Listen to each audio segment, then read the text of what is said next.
I never thought the man I married could make me fear the sound of my own heartbeat. The walls are too white, too sterile, and yet somehow they feel like a trap. My heels click across the marble floor, echoing louder than I want them to. I catch his reflection in the glass door as I pass. A smile too perfect, eyes too calculating. There's something in the way he tilts his head. Something predatory wrapped in charm, and I can't look away. My chest tightens, my lungs shallow. I remind myself that I once loved him, that I believed in him. That faith feels absurd now, like a joke played on me in slow motion. I glance at the bouquet of roses on the console table, their petals bruised already.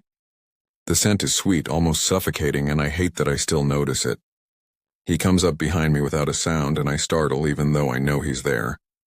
His hand slides around my waist, not touching, just hovering, like he owns the air I breathe. "You look beautiful tonight," he murmurs, low, dangerous. I stiffen. That word, beautiful, is a weapon he's perfected. I tell myself I should turn, tell him to move, to leave, but something in me freezes. Part of me wants the warmth of his hand. Part of me wants to run screaming. He leans close, enough that I feel the heat radiating off him, but not so close that I can call it intimacy. It's calculated. My pulse hammers as I search his face for something I can trust, anything human, but the mask is flawless. I start, my voice trembling despite my best effort to stay composed. I don't finish. How can I speak when every word feels like giving him another piece of my soul? He tilts my chin with one finger, gentle yet commanding, and I shiver. His eyes hold mine, black depths filled with amusement and intent. He knows the effect he has on me. I hate that I can't hate him properly. The sound of glass shattering from the other room snaps me back. My stomach drops. "Go check," he says, voice casual. Casual. My legs move on their own. I round the corner and see the crystal vase, our anniversary gift, broken, water pooling around the shards. And yet when I look up, he's already there, calm, collected, a grin tugging at the corner of his mouth. "You didn't even hear me coming," he says. His hand brushes my hair back. I flinch, heart hammering. The anger I feel is laced with something darker. Desire, confusion, fear. He knows exactly what he's doing. He always does, and I hate that I know it. The city lights stream through the floor-to-ceiling windows, casting jagged shadows across his perfectly tailored suit. In the reflection, he looks untouchable, a king of a kingdom I can't escape. I want to scream. I want to run. But my legs are rooted, my thoughts scrambled, my body betraying me in ways I don't understand. "Clara," he says softly, almost tenderly. My name slips from his lips like a secret spell, and in that moment I realize that my cage isn't made of walls or locks, it's made of him. I swallow hard and force my voice steady. "What do you want from me?" I whisper. He smiles, slow, deliberate, and leans closer. "Everything," he says. And just like that, the world tilts. I want to fight him, to resist. But a part of me already knows that this is only the beginning. The beginning of fear, of desire, of a darkness I never signed up for. I step back, suddenly aware of the distance between us, but the pull is undeniable, magnetic. Every instinct screams at me to flee, yet my feet hesitate. My mind screams warning, but my body, traitorous, lingers. He notices, and the grin widens, smug, victorious. "Don't keep me waiting," he murmurs, and there's no question. Only expectation. And just like that, the door closes behind me and I realize I'm already trapped. I can still feel his eyes on me, even after I've shut the door behind me. They're not just watching, they're waiting like a predator savoring the anticipation. I hate that it makes my skin crawl and my pulse race at the same time. I pace the room, fingering the edge of the silk curtain, trying to calm the storm of thoughts swirling in my head. But every time I close my eyes, I see him. His grin, that subtle tilt of his lips when he knows I'm caught between fear and fascination. Later he finds me in the study. I didn't hear him come in, of course I didn't.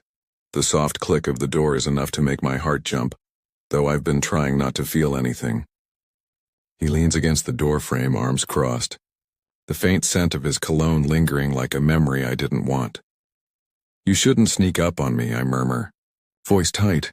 "And you shouldn't pretend not to like it," he replies, eyebrow arched, that damn smirk dancing on his lips. I grit my teeth, fighting the reaction his words trigger in me. But he steps closer, slow, deliberate, and the air between us grows thick, almost tangible. My fingers curl around the edge of the desk, knuckles white because I know how close he is without him even touching me. His presence is a weight, pressing, demanding, intoxicating. "You're quiet tonight," he says softly, almost teasing. I was hoping for a little more warmth. I feel a shiver race down my spine, and I hate that it's his doing. I refuse to meet his gaze, but he tilts my chin up anyway. The contact is brief, a whisper of skin against skin, but it makes my knees weak. "You know," he murmurs, "I can tell when you're holding back." I swallow hard, trying to pull away, but he doesn't move. Instead, he leans in closer, close enough that I can feel the heat of his breath against my cheek. My body wants to respond, wants the thrill of danger, but my mind screams at me to resist. He brushes a lock of hair behind my ear. Slow, possessive, and I almost close my eyes, but I don't. I need to see him, to measure the danger, to understand why my heart betrays me like this. "You're impossible," I whisper, and it comes out more as a confession than a complaint. His lips curve, satisfied. "And you, enjoy it." I bite the inside of my cheek, fighting the sting of truth in his words. He steps back slightly, letting the tension simmer. I can feel it, the electricity crackling between us, unspoken, forbidden, almost unbearable. He doesn't need to touch me again. I'm already burning from the memory of his nearness. "You shouldn't," I manage, finally meeting his eyes. "You shouldn't make me feel this way." "And yet," he murmurs, moving closer again, "here you are." I want to argue, to tell him I won't be drawn into his game, but words fail me. Every instinct, every nerve screams that he's dangerous, but I can't stop myself from craving the danger. We move through the house like this, near, but not touching. Every glance, every breath, a test of control. I catch him watching me as I pass the kitchen, as I pour myself a drink, as I glance at the shattered vase from earlier. It's maddening. I hate it, and I hate myself for hating it. Later in the bedroom, I find him waiting. He's sitting on the edge of the bed, suit jacket discarded, sleeves rolled up.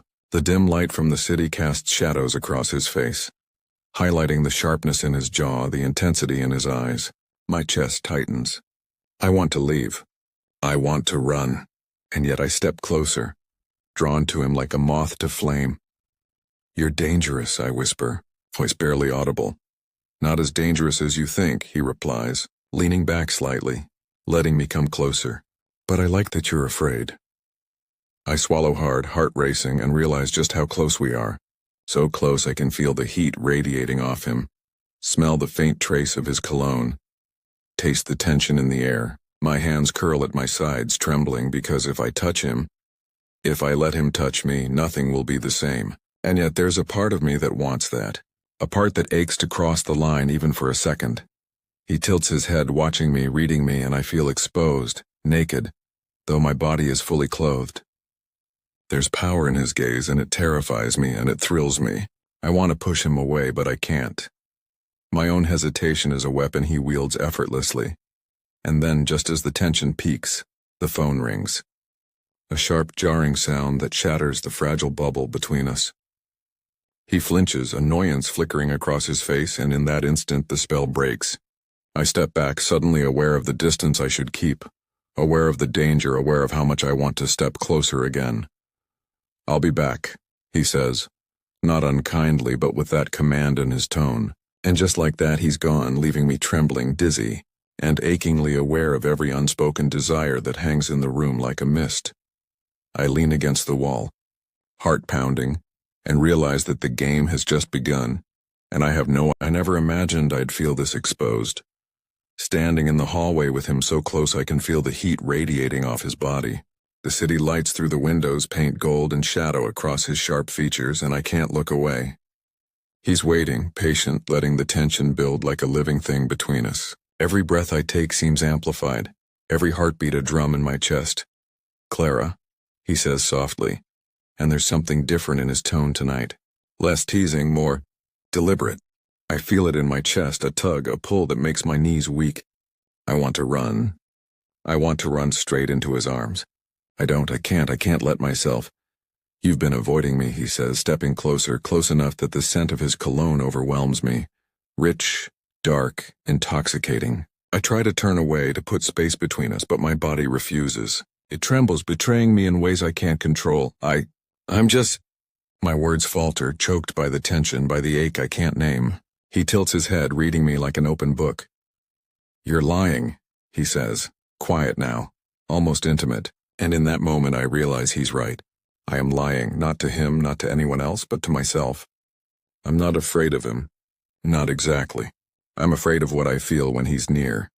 He reaches out slow and his hand hovers near mine. The electricity in that near touch makes my skin prickle. I can't decide whether to pull away or let him close the distance. Every instinct screams both ways.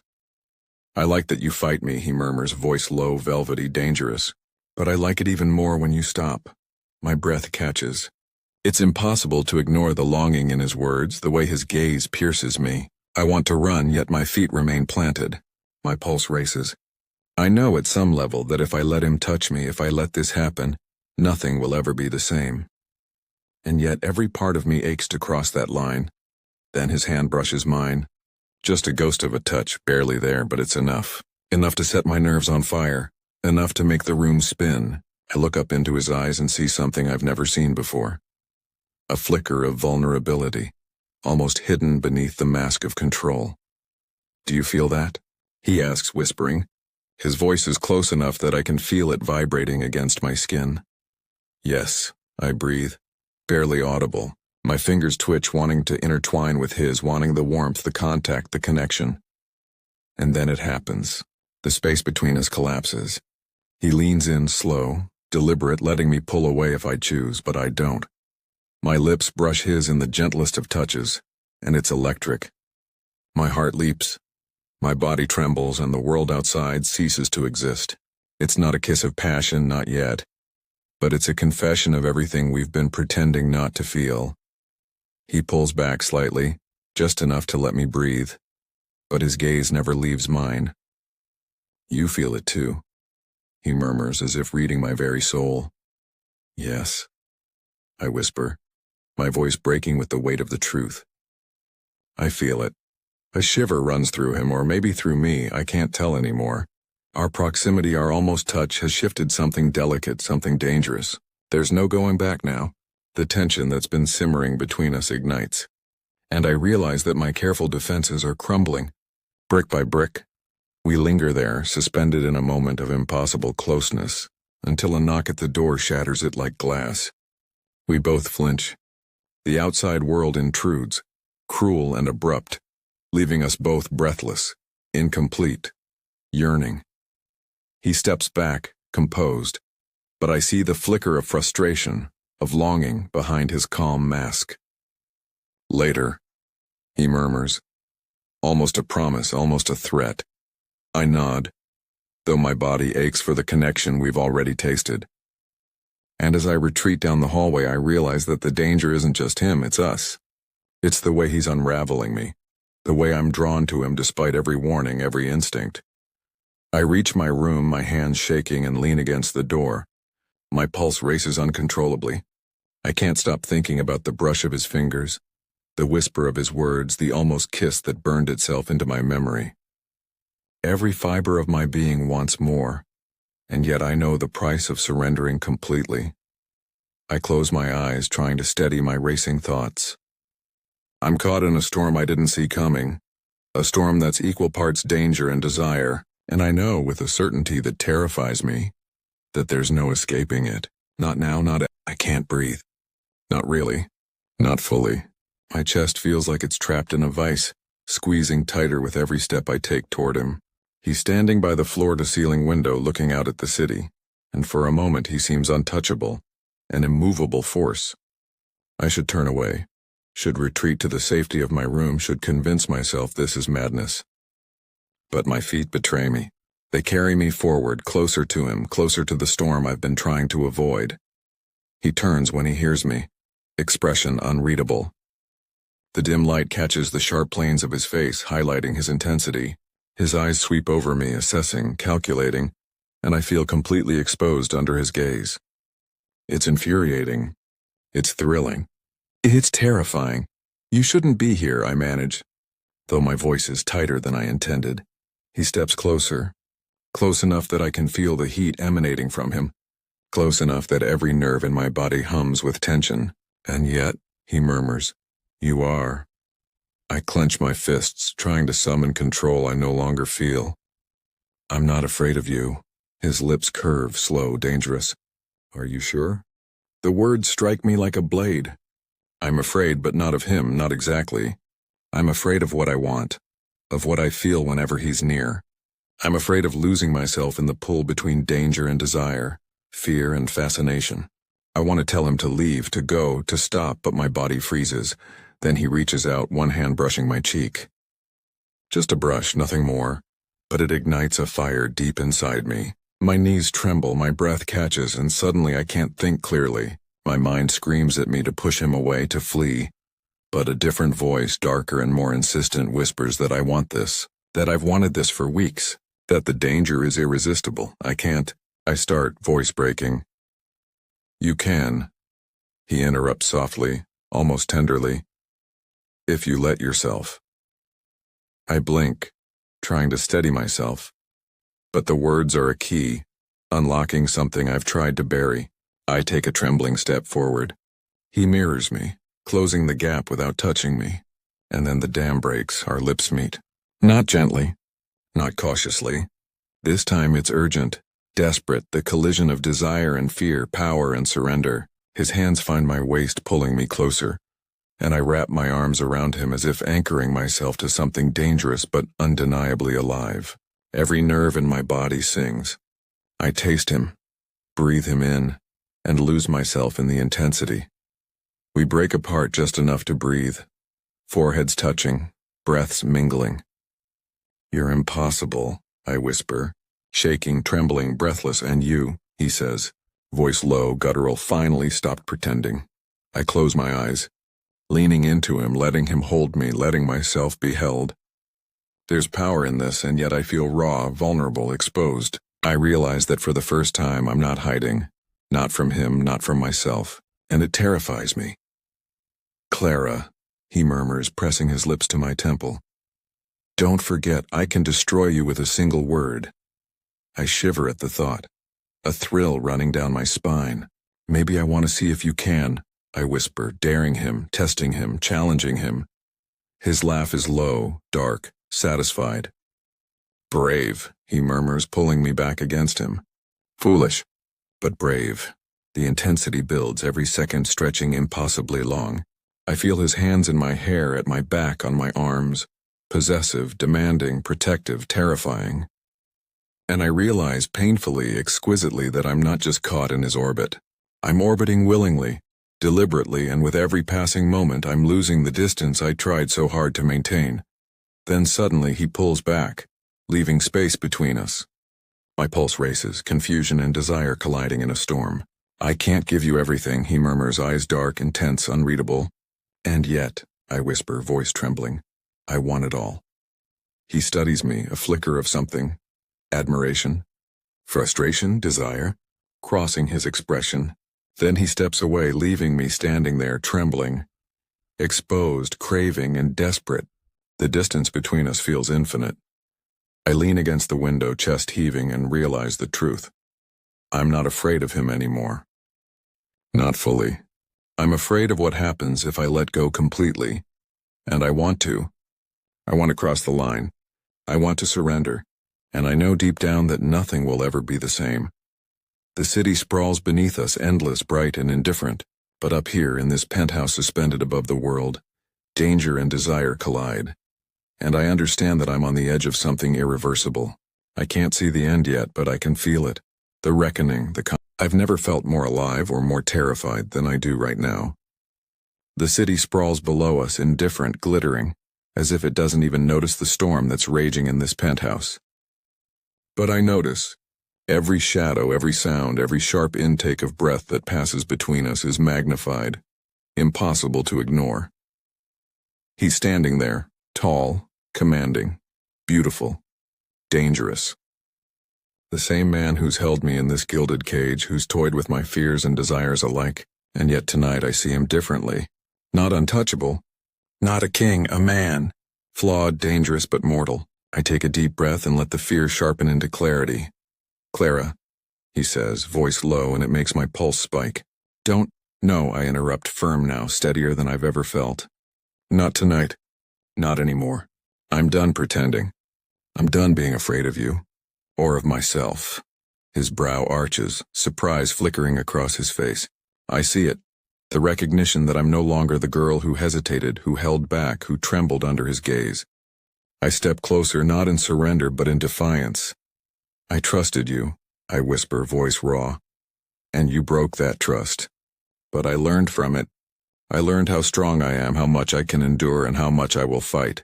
His eyes narrow, assessing, dangerous, as if weighing the weight of my words. And in that moment I realize that the power in this room has shifted. Not because he's weaker, but because I've stopped letting him control me. "You think you can defy me," he murmurs, stepping closer, voice low, velvet laced with threat. "Yes," I reply, meeting his gaze, "and you'll see why." I reach for the files I've been keeping hidden, evidence of every manipulation, every betrayal, every violation of trust. I lay them out on the desk, deliberately, methodically, watching as his jaw tightens, eyes darken. Every paper, every document is a weapon, and I wield them with precision. "This is everything," I say, calm now, steady. "Every secret you thought I didn't see. Every lie. Every move. It ends tonight." He steps back, and for the first time I see the faint flicker of fear in him. The man who made me tremble, who held the world in his hands like it was nothing, falters. My pulse quickens, not from desire but from the heady rush of power. "You underestimated me," I whisper almost to myself. "You thought I'd break. You thought I'd stay silent. But you were wrong." The tension between us shifts. Desire still lingers, thick and magnetic, but it's tempered now by control. By my control. He's no longer the predator, not entirely, not when I've claimed my strength. He starts, voice low, strained. "You're dangerous." I let a small smile curl my lips. "Yes. And you should have known better." The fight, the fear, the tension, it all collapses into a quiet, potent victory. I can breathe. I can see. I can feel. And for the first time since this nightmare began, I am free. He studies me for a long moment, a mix of admiration and something else. Perhaps regret, perhaps desire, perhaps awe. I don't care. I've stepped out of his shadow, reclaimed myself, and nothing he can do will take that away. "Clara," he murmurs finally, soft now, almost vulnerable. "I never knew." "You never looked," I whisper, my voice firm. "But I did. I saw everything. And now so does the world." I turn from him, walking toward the windows. The city stretches endlessly below, a glittering canvas of chaos and beauty. I let the cool glass touch my hand, grounding me, reminding me that I'm alive, that I survived, that I won. Behind me he remains silent, an immovable shadow of the man he once was, and yet he has changed too. Because the rules are no longer his alone. Because I claimed my power, my voice, my freedom. I close my eyes, inhaling the night air that drifts in through the slightly open window. It's intoxicating, sharp, cleansing. I smile, a quiet, victorious smile. And in that moment I understand the truth. Even monsters fall when they are underestimated. And I am no longer afraid. I step away from the window, away from him, and into my life. My own life. My heart still races, yes, but now it's from exhilaration, from triumph, from the knowledge that I have survived, conquered, and reclaimed myself. The night stretches before me, limitless, and I realize that I am free, not just from him, but from every fear, every doubt, every chain that ever tried to bind me. I am Clara. I am unbroken. I am unstoppable. And even as the memory of him lingers, faint and haunting, I know that my story is no longer written by anyone else. The city sparkles